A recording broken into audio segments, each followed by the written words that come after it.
السلام عليكم، الله يسعد مساء الجميع، الله يتقبل منا ومنكم صالح الأعمال ويوفقنا وإياكم لما يحبه ويرضاه. سبق وتكلمت عن البرامج التلفزيونية وكنت بصريح العبارة تسعى خلف الشيء الخبيث عشان تعطي إثارة.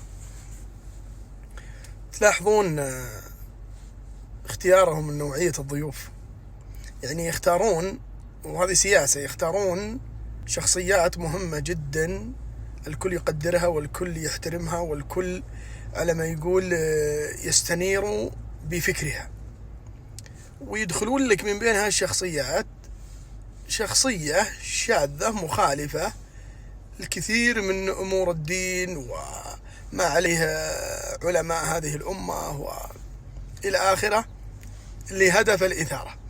ما يهمهم إنه في والله في شاب يتأثر، في ناس صغار سن يتأثرون بهذا، ما يهمهم إطلاقا، مهما حاولوا أنهم يتصنعون بأنهم هم قاعدين يخدمون المجتمع وأنه يهمهم المجتمع. هم كذابين، هم عدوهم اللدود المجتمع، لأنه برنامجهم عشان ينجح مو بس هو البرنامج، مجموعة برامج كثيرة التلفزيونية بشكل عام.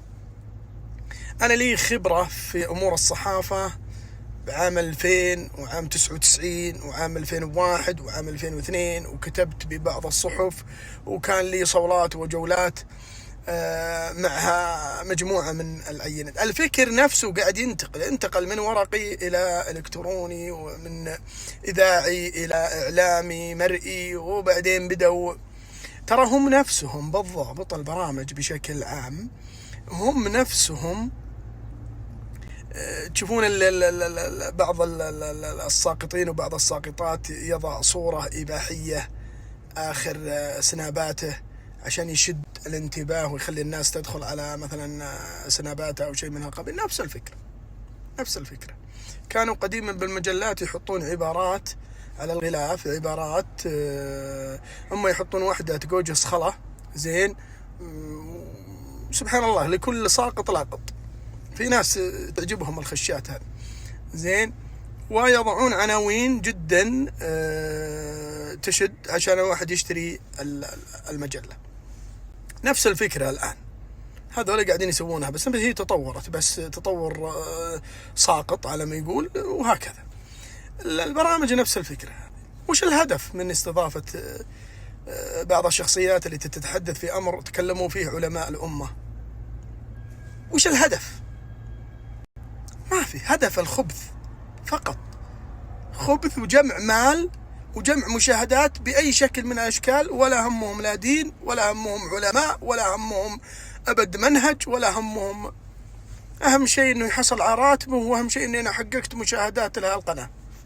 تفو عليك وعلى قناة، بارك الله فيكم، الله يعزكم. اي والله. فالساقطين وقاعدين يمررون. المشكلة إنه أغلب الساقطين والساقطات ماسكين منابر إعلامية، ويلا ولا عندهم مبدأ ولا عندهم نهائي، ما عندهم إطلاقا، ما عندهم.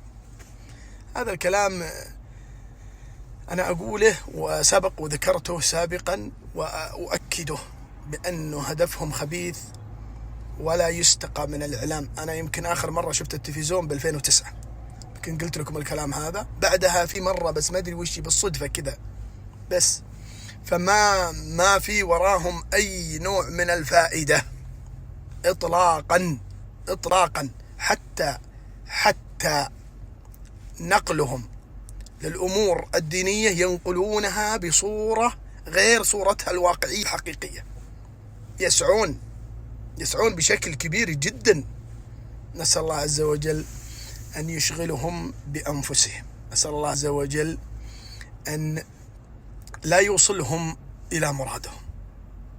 فيجب أن نكون كلنا جميعا ضد هؤلاء الشرذمة بتوعية أبناءنا ومن هم حولنا. أنتم خير أمة أخرجت للناس. هذه النقطة